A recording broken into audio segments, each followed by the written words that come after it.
Hello there and welcome to the latest episode of the About Small Business podcast. Now, in this episode, I'm going to be speaking to Hazel Oakes. Now, the name of the business, she is an artist, the name of the business is rather difficult for me to pronounce. I wasn't quite sure. So, Hazel, thank you so much for joining us. Can you tell us what the name of your business actually is, what we would search for? Yeah, my business is Nocciola the Drawer. So you're learning a little bit of Italian there.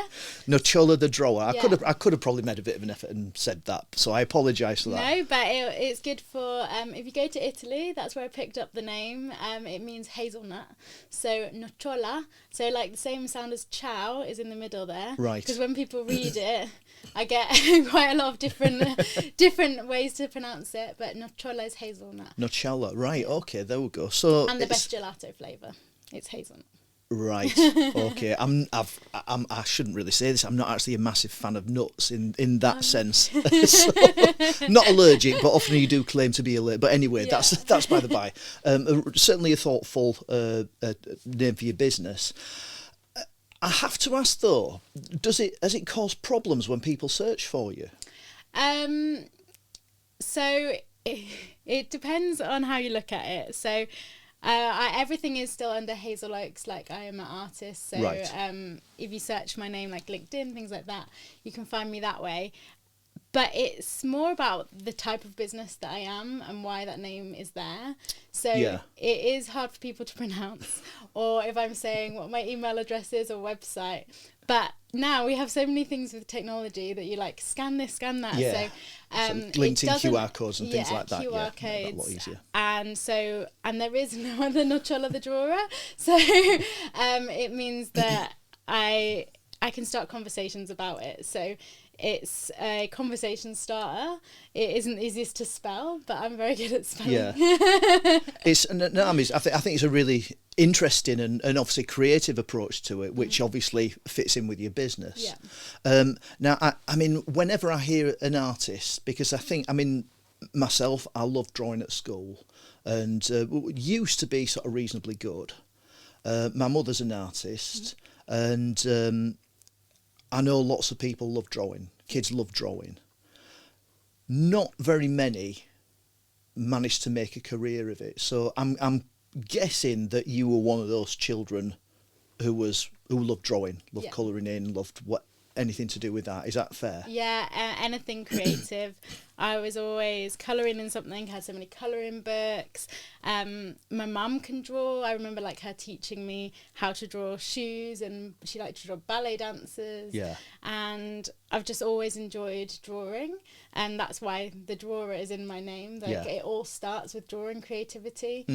And there's so many different ways you can go with it. So I've been so interested in so many different forms of creativity. But the fundamentals is it starts with drawing, but there's so many bigger things you can do with that. Absolutely. So when you were at school then, I mean, did you enjoy school, or were you one of the quiet kids that just sort of got on? Or I think this is where I'm quite unusual for an artist.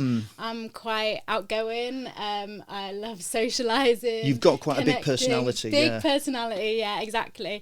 So I loved every subject at school. Yeah. So I was into all the subjects. And while I always loved creativity, and I think also like my mum nurturing that, like she made her own clothes, and so I always had that interest in there, but my interest was in every subject. So Right. at school I was good at everything, but not in that way, but as in I'm a curious person. So Yeah. I think if you're curious, then you're interested in learning and you want to know more. And so I was interested in all the subjects. I did quite well, but for me, what is quite important when you're saying about people might love drawing when they were younger, and then maybe they dropped out at school level. I think that's very sad, because I almost did as well. Yeah. Because I thought I need to choose the subjects at GCSE that I would get the best results in. Yeah. And I didn't know if art was going to be that. I wasn't That's interesting. a gifted artist. That is interesting. Yeah, I just loved creating. So which subjects were you better at? At that level, before GCSE, I was like in the top sets for everything. Right. So maths, English, sciences. Right. So, but it was at that point of deciding what to do. You're not really asked before that, apart from when you're really little, like, what do you want to do when you grow up? Yeah. I didn't know any artists. I didn't know anyone that worked in the creative field. So I didn't know it was a career. Yeah. But my art teacher, I remember at parents' evening, when you choose your options, you have the different columns. And if, you know, one subject that you want is in one column, the same as another one, you can't take it. So I remember thinking, well, I think I'd do better at religious studies than art, so maybe I should take that. Wow. If you're enjoying this content, please do like and subscribe to the channel. Don't forget to hit the notification bell to let you know exactly when another podcast's going to drop.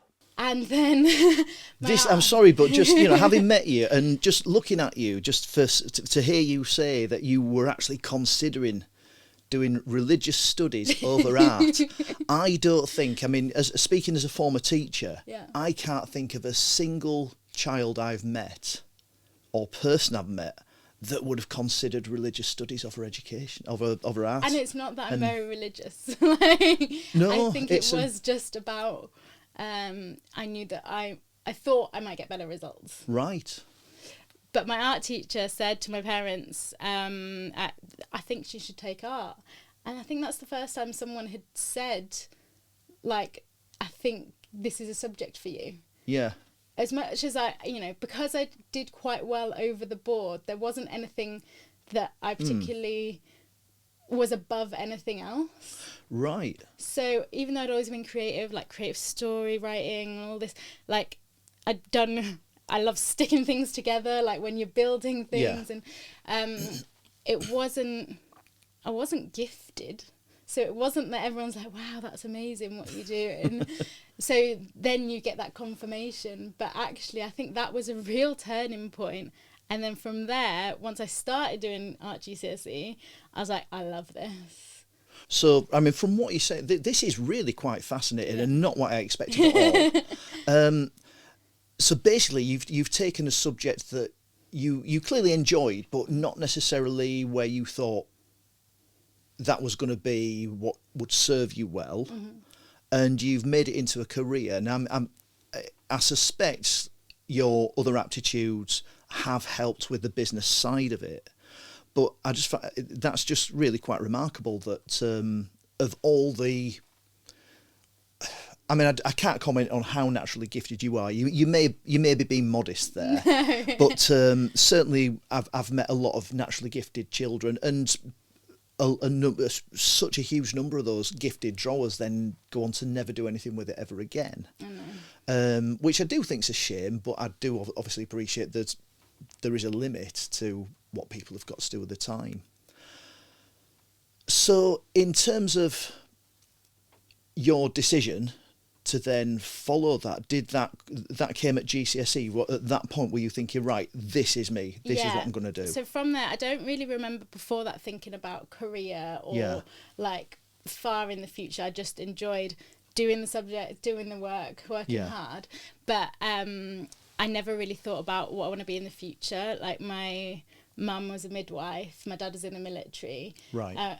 All the rest of my family are from working class background. So I didn't have any examples of business owners. I didn't have any examples of working in the creative field. So maybe that was that I'd never thought about it before then because I hadn't seen it. Were you ever discouraged? Was anyone ever, when you initially sort of said, this is what I want to do, did anyone actually say to you, oh, you're never going to make any money, it's a waste of time, you'll be... I think every artist has said to them. Like, and I think this is where the switch for me was, like, from GCSE, then doing it, I loved the fact that you're marked on the process, that you have to think about the development and all the part of art, not just the creating the pretty picture. Yeah. And so then from GCSE, that's also the time where you then do the like tests to see like what you're gonna be good at when you're older. And all of mine was like interior designer, fashion designer, like it was all creative. Yeah. And I was like, don't want to be interior designer, like fashion designer. Like I love clothes. Like I've always, you can see what I'm wearing today. I express myself with what I'm wearing, and I've always expressed myself with what I'm wearing. And love dressing up and all that from when I was younger. You're very colourful, and I've seen. I mean, certainly from your Facebook, I've checked your Facebook page. I've checked out your website, and you've got it's amazingly colourful. Yeah. And you've got an eye for putting colours together. Yeah. That are quite extreme. Yeah, very extreme. When you look at, I mean, you know, I've done, you know, like looking at websites, you look at colour palettes and things like that. Yours are kind of all over the place, but they work. Yeah.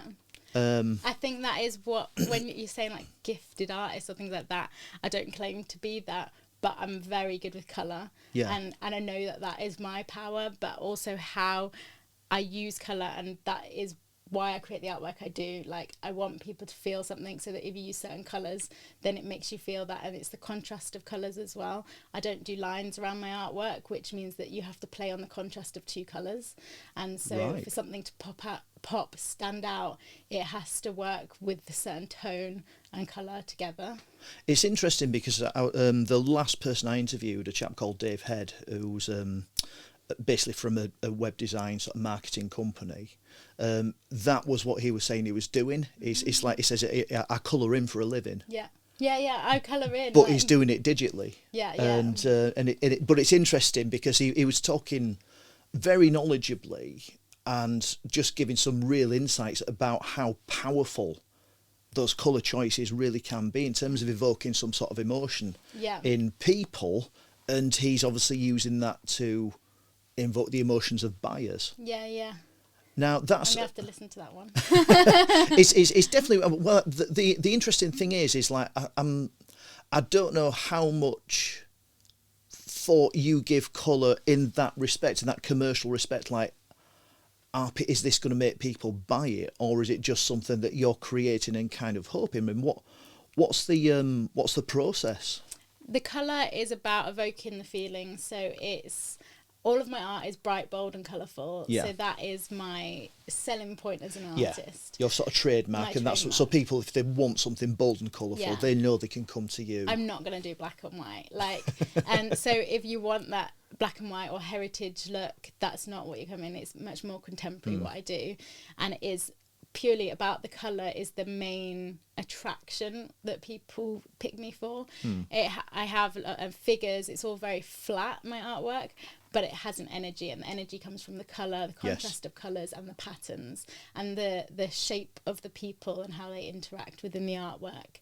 And so that's where colour comes from. When you're saying about selling, I think I probably don't use my knowledge of colour to that advantage enough.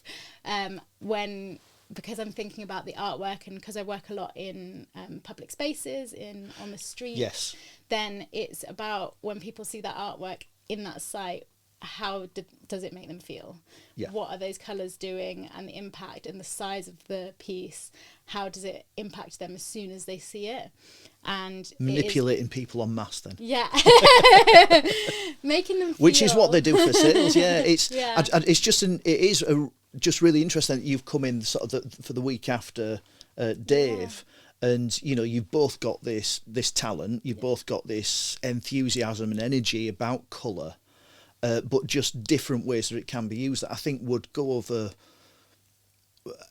And again, it's something that I was saying the other week when I was interviewing. It's the sort of thing that it makes so much sense when you tell us what you know. Yeah. But just for the likes of myself, it's like, I'd never thought about that. But that's what you're doing and living. So once you'd so we're at GCSE. Did you then go on to do Art A level? Yeah. So I decided then at that point, when you're doing the test and thinking what you want to be, and at that point there's so much pressure on you to think about the future. I was like, right, I need to think about this. So I wanted to be a fashion designer. And again, you asked the question, like, did people say, why are you going to do that? I didn't have anyone from a creative career as an example, apart from all the famous people that you see. And like, I want to be Alexander McQueen, like, and so I really did push. I was like, I want to be a fashion designer. That's what I want to do. Yeah. How do I do that? And so I knew, obviously, I had done GCSE, I'd done well, and then I picked A-level art, and it was art and design. So I wasn't getting I didn't have a specialist design as in fashion design or textiles. My artwork, I guess my first mural was probably my final A-level piece. Right. It wasn't a mural, but now looking back, I can see that it was like I was on a step ladder painting a huge piece bigger than a door. Like I couldn't take it. Mum said I couldn't take it home, like because it was too big, and it was a huge woman. Like and it's more not. There was black in it, so now I don't really use black. Yeah. But so it wasn't the exact style, but it was all the colours of the rainbow. It was a female figure going into water, so it was a bit more surreal than what my work is now. Yeah. But I can see that it was there, but there was a long journey between that and what I'm doing now. Wow. So, I mean, you sort of following on from your A levels, did you then go to university, art college? So I covered all my bases. Yeah. Everyone said that you had to do a foundation to get onto an art course, but I was like, well, I just need to do it as quick as I can so I can get a job.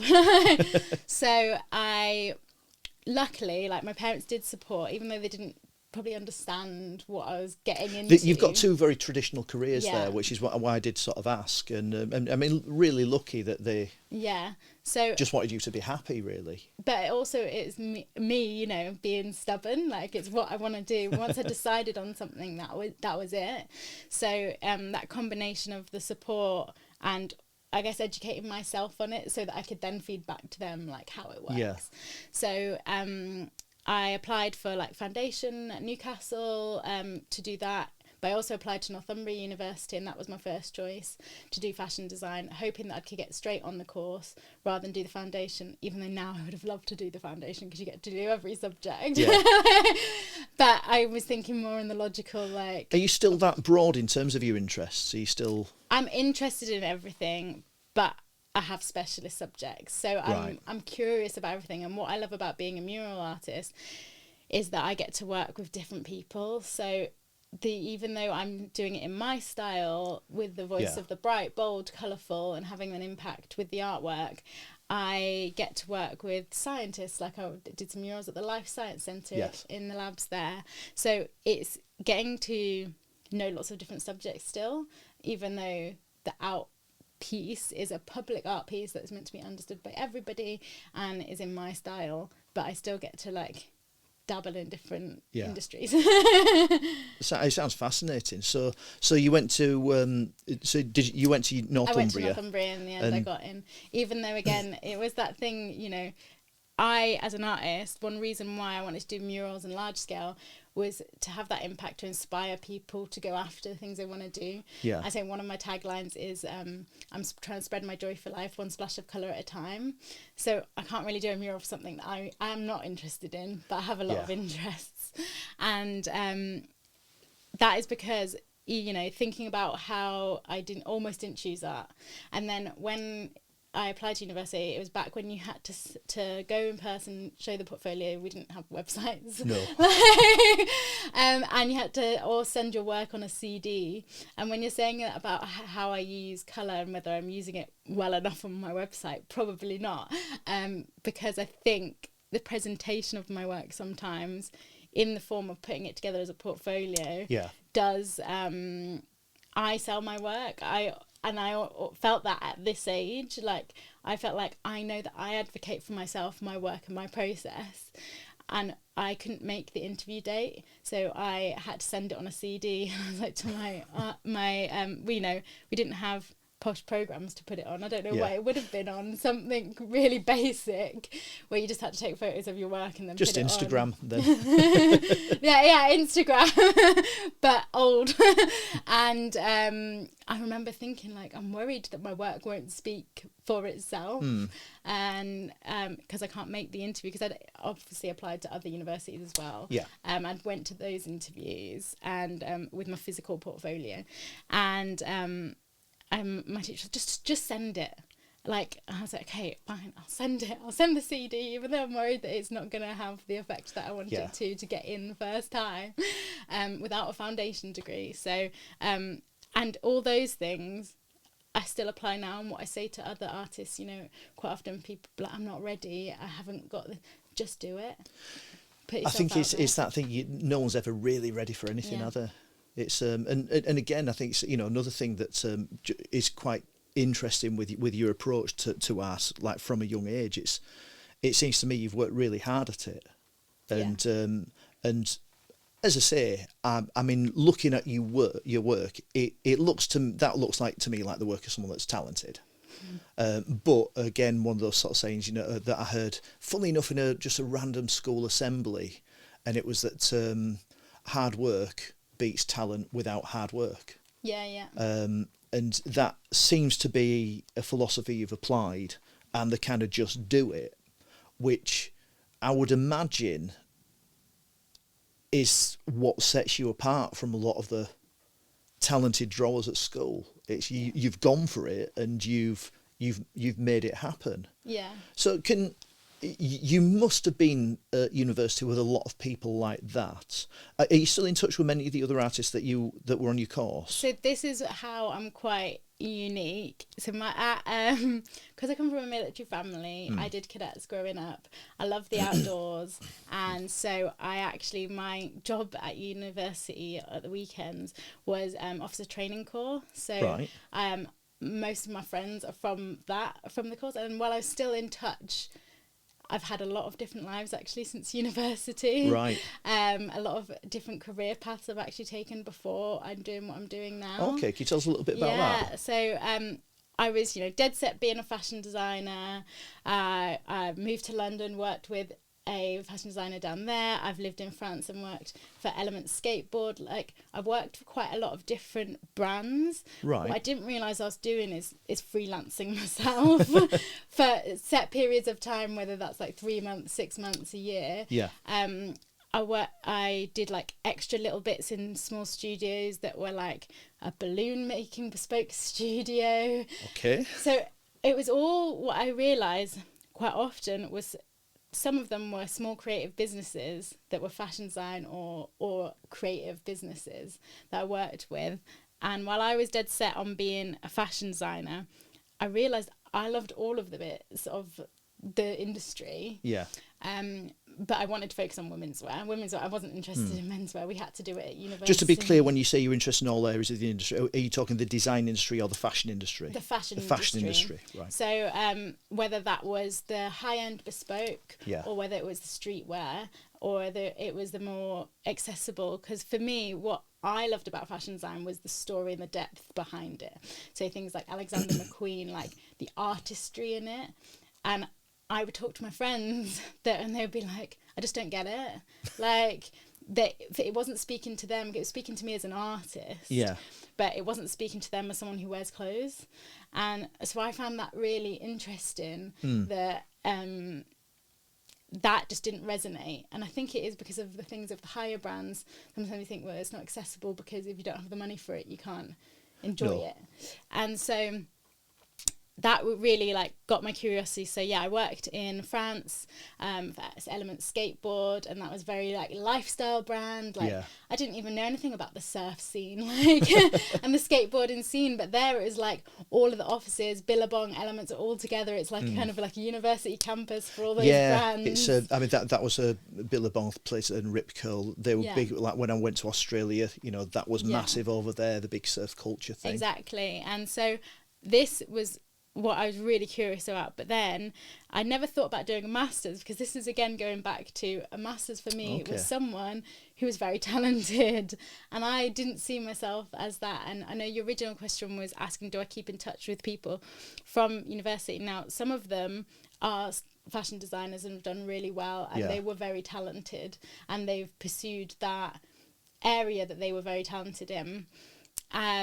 Others have started small creative businesses, on different aspects, not maybe fashion design, maybe accessories, things like that. And I did stay in touch with them a lot, but then I've actually moved multiple countries since then. And so I don't keep as tight a friendship with them as my friends from the officer training corps, because we've been through the cold, the snow, everything together.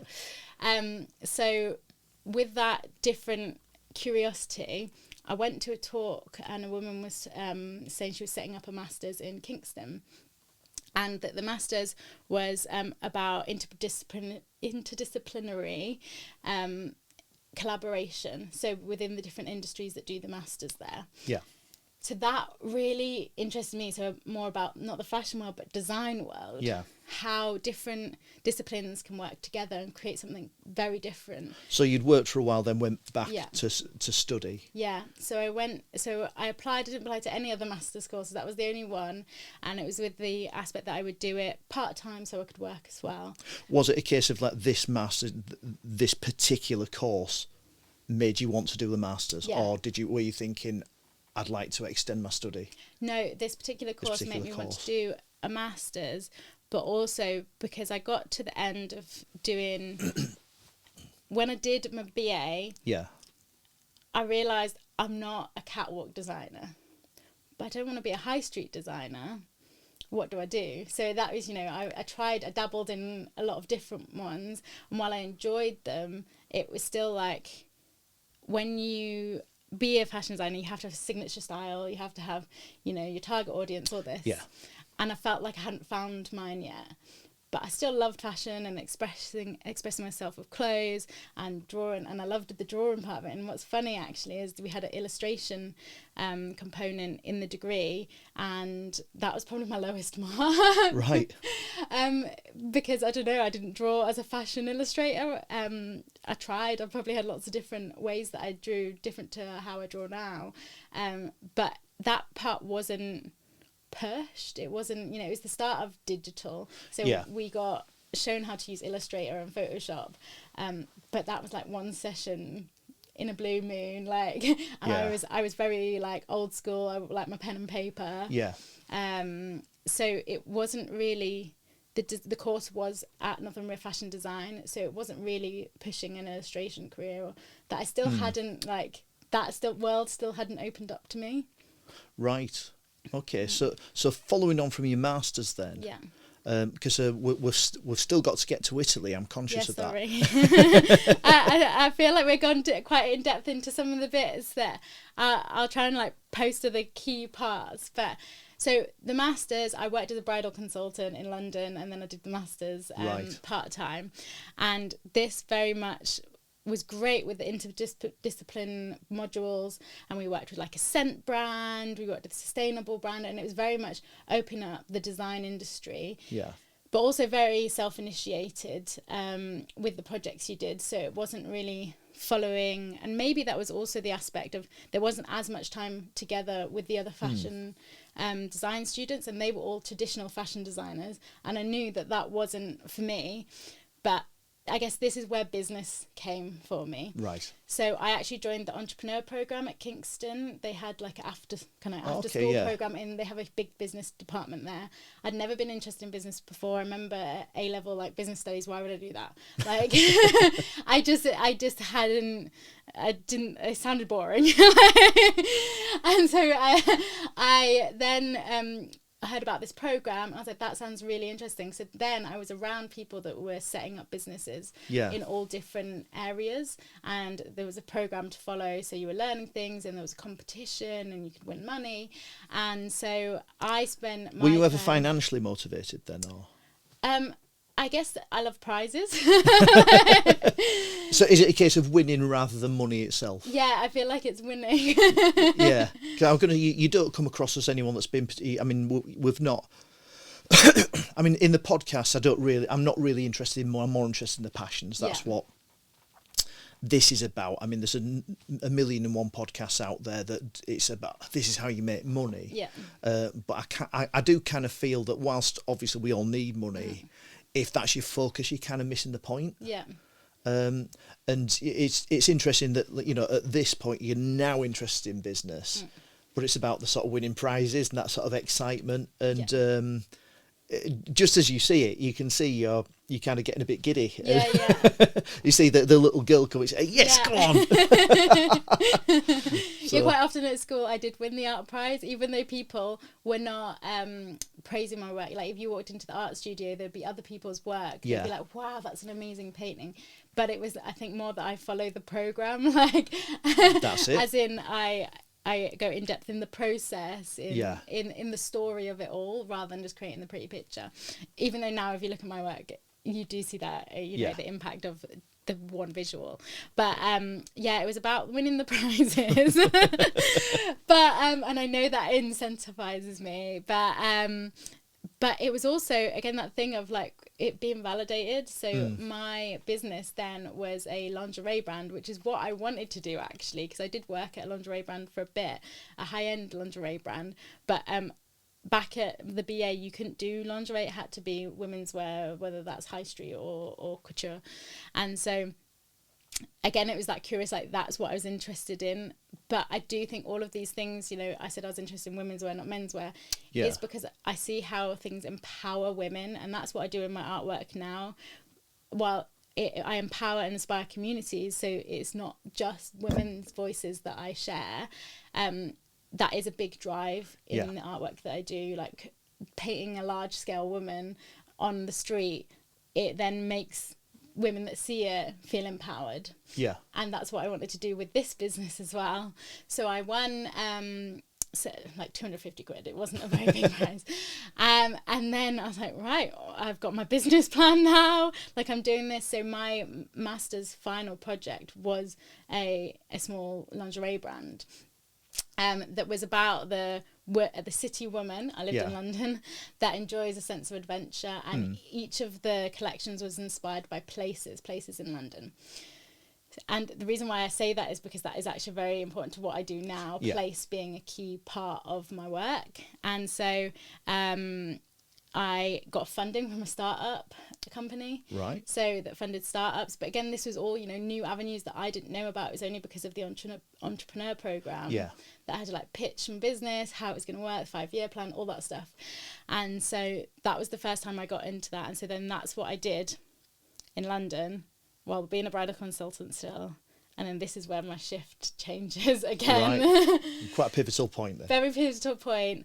I was so excited, obviously, by this process. I was very happy. I worked with the manufacturer. I realised for me, it's not about me making the clothes. It was me about doing the designing rather than the actual physical making. Yeah. That wasn't where I could do it, but it wasn't to the standard that I wanted. Right. And so I had it all set up, all the business plan, and I just saw myself being like, I'm going to be in London for the next 5 years, struggling to make this happen. London's expensive. Yes. And and I'm going to be stressing over seam lines and colour swatches. Is that what I want to be doing? Like, while the whole brand and what I'd created, and we went out and did a photo shoot on the streets of London, like in the lingerie, because it's not about sexy lingerie, it's about empowering lingerie and beautiful colours and how it's very different for each person. And it was called My Maiden, but I then decided, well, I want the sense of adventure. Like, this was about a city woman who loved a sense of adventure. So I applied for a working holiday visa in Australia, gave back all the money and moved to Australia. That's a bit of a drastic change. Yes, it is. So, wow. So you then go into Australia. What were you doing over there? Were you? So then my thinking, obviously, you're thinking, well, maybe I'll do something swimwear, like maybe I'll get into the creative industry then. And this is why I really feel like I try to advocate for people following the curiosity, because you don't know where it's going to lead, and don't be afraid to take a path that doesn't look traditional. Yes. From them, me deciding to be a fashion designer, it was quite a traditional path after that. And so then I decided to see what interested me. So in Australia, with the working holiday visa, you can work. I didn't have money because I'd given it all back. So I needed to work as soon as I got there. And I did like the working on the farm that people do. But I realised what I was interested in was events and people and chatting to people. So I worked at lots of different farmers festival in Brisbane. And then I worked at the Brisbane Arts Festival, like behind the bar. I'd actually never worked behind a bar before. But it was, around all these creative people. And then I volunteered and did set painting, and it was really, and then I was a bauble Christmas painter. I think the thing is, it's like, so as you say, you're doing things that aren't conventional. But all of these things are contributing to shaping you as a person. And I think what is interesting, and I mean, I think anyone that's been on this podcast, anyone that's setting up for themselves, there is a lot to get from that, because what you're saying, I mean, if you decide, right, I'm going to be a fashion designer, and you then just stay in that career until you live that passion, that's amazing. But it's equally amazing. I think arguably a slightly more interesting story when it's like, right, I'm going to throw all that away, and I'm going to, I'll give all that money back, and I'm going to go over here and do this. And you've got all these stories and all these memories. You've met all these people that then contributing and shaping your story, your life story, and which is in itself quite incredible. And you've gone from this journey of going on a fashion design, now you're working in a bar in Australia. But that's amazing. That's fantastic. And I think I love being outdoors. I love doing active. So it was being somewhere. I surfed with dolphins in Byron Bay. Met someone on Gumtree? Oh, right. Not used to see who was going like up the road. It was really that sense of adventure and living and working and figuring out the next step. Which I think is what you have to do in business as well. Yes. So.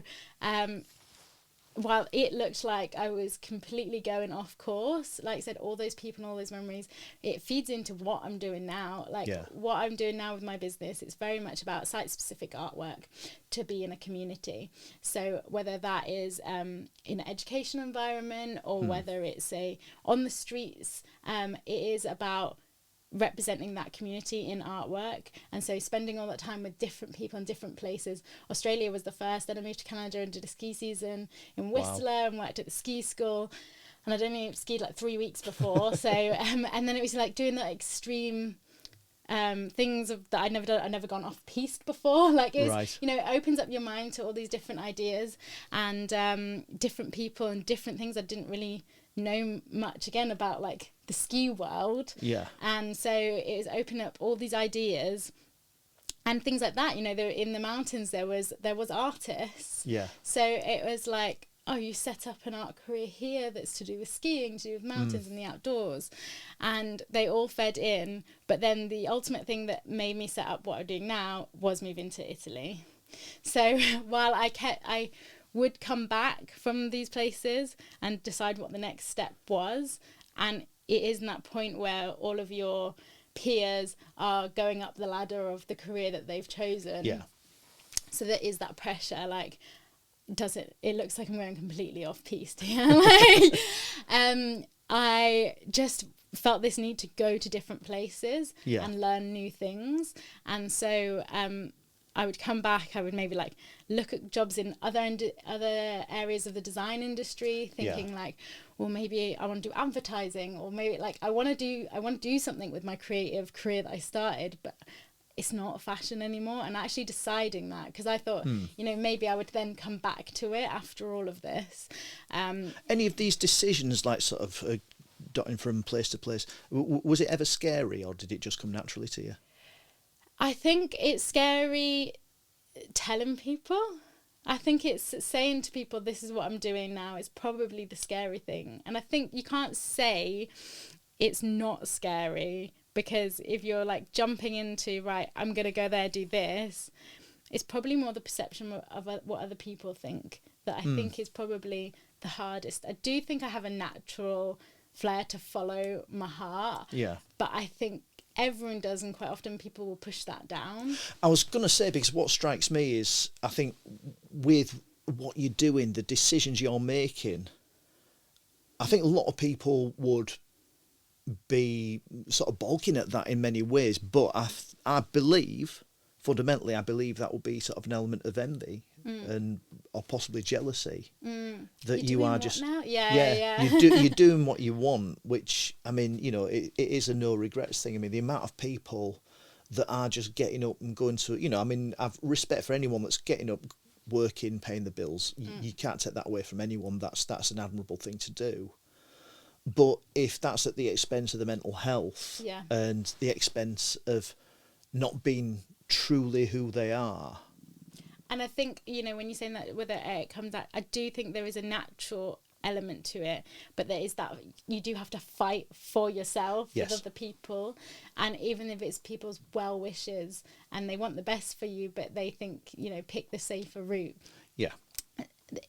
You have to be able to advocate for yourself and fight for it, because it's very easy then to say, actually, no, I won't do it.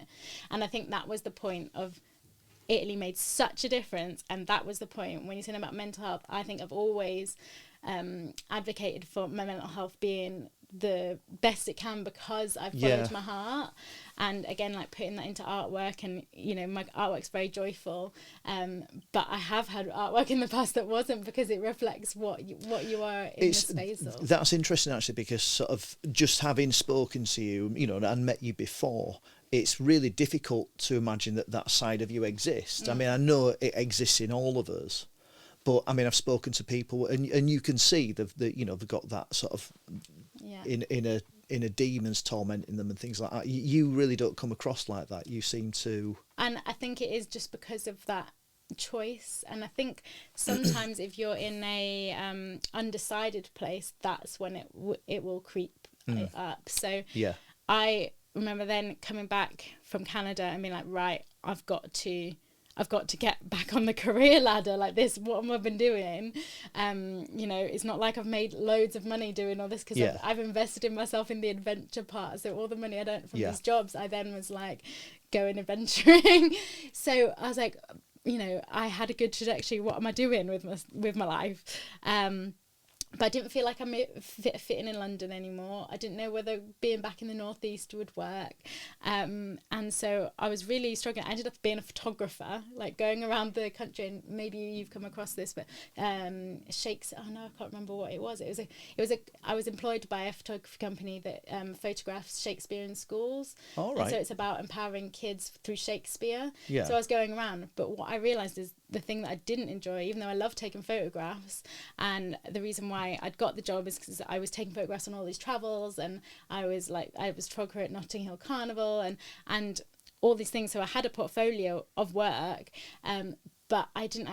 For me, taking the photos was the memories and the moments. Yeah.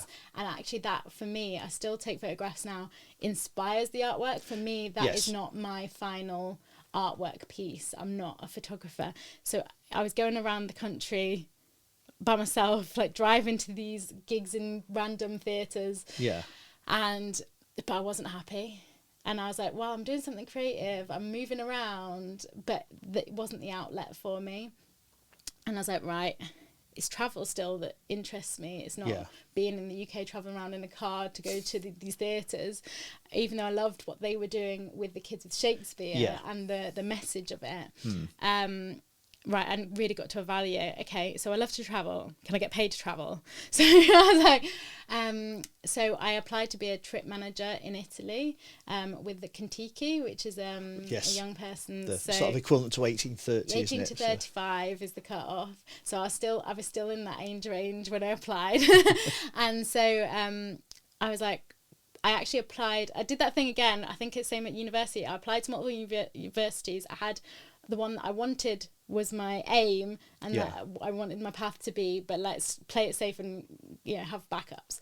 So I applied to lots of different travel companies, and I remember in the interview, I think it was for the Contiki interview, they were like, well, what if you don't get this job? I said, well, I'm having interviews with your competitors.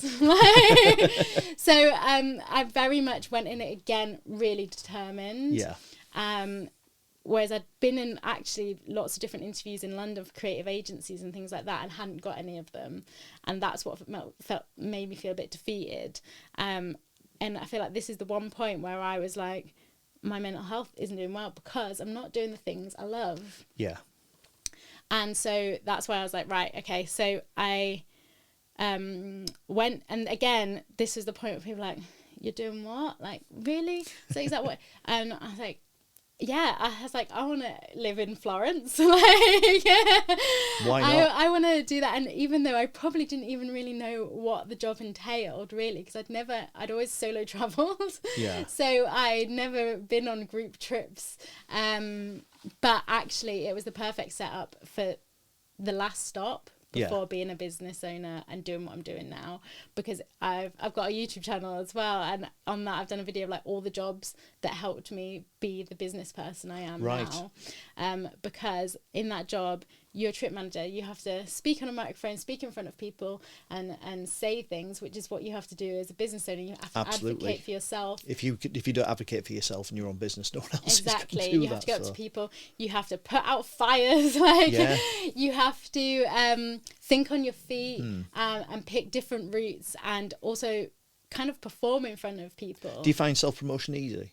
I find it easy if I'm talking about what I'm doing. I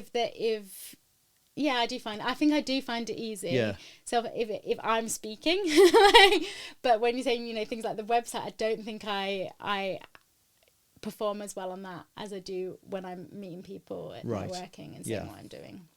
It's so basically you came back from Italy and then set up what you're doing now. And so how long have you been doing that? So in 2020. Right. Okay. Not the best time. No, not at all. Lockdown, coronavirus, and so you're starting a business just as coronavirus is finishing off many. That's brave. That is brave. Had you started before lockdown was announced, or no, after? Right. Okay. So I lived in Italy. I was trip manager. I did quite well in that role. I was like going around the country. Italy was a major place for you. You didn't bring it back, did you? No. That's all right. No. I was actually in Thailand. Another country, why not? So I decided right, it's a seasonal job, so you either do the summer season. If you do well in the summer season, you get a contract for the winter. And so I'd done that for a year, and then the next summer, and I was like, right, this winter I'm not gonna go for the winter season and put myself forward.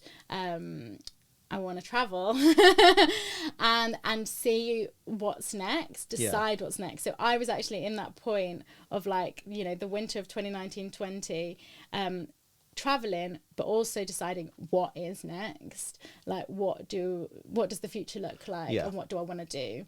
I've always, when I've traveled and gone places, always been interested in street art. I've always like followed the trails, navigated a city by the art. So I seek out art in galleries as well, but on the street for me just has such an impact, art in public places. There's an honesty about it, isn't there? It's so it was, again, when you're saying about all those things, I was basically gathering information this whole time that I didn't realise for the business that I wanted to do. And one reason why I started my YouTube channel is because my boyfriend said, YouTube suggested this person, I think you would like them. 1000 they're called, street artists in America. And I watched the video and I was like, that's how you do a mural? I was like, I'm just going to do a mural. Like, that's what I want to do. Like, so even though I'd been drawing and illustrating, traditionally my drawing style would have been more 3D. Like if I was doing it with a pencil, if it was just in black and white. That's how I learned to draw in the first place. And that's like what comes naturally to me. It's not what I do now, so I will not be commissioned for pencil illustrations. But it was thinking about all of those things. Also, living in Italy and working in the tourism industry, I went to see the Sistine Chapel so many times. So you were seeing and living in Florence. In Florence is a place filled with artwork on every corner, but there's also a contemporary scene there. So there is street art, even though it's a Renaissance city. So all of those things, I was literally going to art galleries all the time. I was seeking out art, and it's everywhere there. But also the public artwork. And then having this time where I decided, right, let's think about what's next. I tried doing YouTube, throughout this whole time I also started blogs. I'd done lots of attempts at other things as well. I'd attempted a YouTube channel before. I'd attempted all these things thinking, is it to do with travel? Is it and then I just thought, what is important to me? Okay, let's start drawing again, regularly. Because that is the thing. You might not be someone that has drawn this whole time, but I have literally been soaking in art this whole time. It makes an impact, doesn't it? And it has a massive impact particularly if you're that kind of person, if you're an artistic person. so it was like, okay, that's how I do a mural. Right, I want to do a mural. I painted for my first mural, and then I started pitching it to people. And so that was my point. And also, again, it was, you know, I'd been doing some digital drawing throughout because digital became bigger. Yes. And that helped me also know my style, because quite often, sometimes if I was painting something physically, I'd be like, oh no, I didn't like that colour. Then you've got to paint over it. Yeah. Whereas digitally, I could draw and then be like, play with the colours Yes. to make it feel like how I want it to feel. So quite often I will draw with a colour. It might not be the final colour that I end up with, but colour always is from the beginning, and then I play with the colours to make it have the feeling that I want. Yes. When I'm drawing digitally. And so then drawing digitally also then I think helped me, which is funny because I hated digital at uni. I was going to say, you weren't too keen on the Photoshop and Illustrator, were you? What package are you using now? Illustrator. You're drawing in I draw Illustrator in itself. Illustrator, right? because it's quite a graphic style, my style. Yes. But because of your physically drawing, so I had the Wacom tablet still from uni. I was using that. Now I've upgraded to an iPad. But having the pencil means that it can have that mistakes of a human in it, yes. even if I have the more graphic lines for other parts of it. Yeah, that brilliant. So when we're now working for yourself, you take commissions for murals. You've got you work in a massive variety of places. Yeah. And are you still managing to travel very much, or? So I usually try and travel in winter because, again, it is kind of seasonal if you're doing murals in the northeast of England. Weather dependent. It's never helpful, is weather dependent. It is funny. Sometimes, like, there was once when I was painting in Madrid in May, and then I came back here to paint in July, and I was like, it's like winter here. I was in shorts painting then, and now I'm in a hoodie. So I do try and make that a priority because I know it inspires me. So last winter I went to Mexico, which, the home of some of the biggest mural artists, but also, again, there's so much street art that people's art, as in everyone's very creative and it's out on the streets and it's very visible. So I do think that feeding in from other cultures is a big part of my practice as well. I do murals, I do installations, so it could also be digital illustration in a place. So one of my commissions was with the Metro, so the new trains that are coming out. Right. This was a couple of years ago, but the trains are not quite out yet for everyone to see the artwork. But again, it's that sense of adventure was in that commission. So I went into the sea to cold water swim with the community of women along the Metro line that meet every week, and they get outdoors. And what is it? Why are they doing that? So my work very much is in what unites people, what passions are people coming together over, and then putting that in artwork. So it is from all that time of following my intuition on that and going to these different places that has led to how I work as an artist now. It's a very intuitive career that's been followed even since leaving school, isn't it, really? So what direction do you think it's going to take from here on in? So I want to keep going bigger. I got last year Arts Council funding from Develop Your Creative Practice. If you're a creative practitioner, this is quite a very sought after fund. And again, I was in Romania in Starbucks writing my application, thinking, well, if I don't get this round, I'll try it the next round, and I got it that round. So it is very much about also, I'd been writing notes the whole year, like it was in my subconscious, but I hadn't really thought. And then saying it out loud, another artist said that they had it, and I was like, oh, there's a new round coming in January, maybe I'll apply then. And I do think saying things out loud to people makes you do it. So if you're just keeping all these ideas in your head, then you're not going to go after it. As soon as I painted one mural, I was like, I'm a mural artist to everyone. I'm a mural artist. So that's how I was getting commissions and grew my business. Letting people know what you do. I let people know what I do. Absolutely. Well, I mean, it's been a fascinating career you've had so far. I'm absolutely convinced that your direction from now, it might not be what we expect, but I'm sure it is going to continue to be fascinating. Hazel, Nocciola the Drawer, thank you very much for joining me. Thank you very much.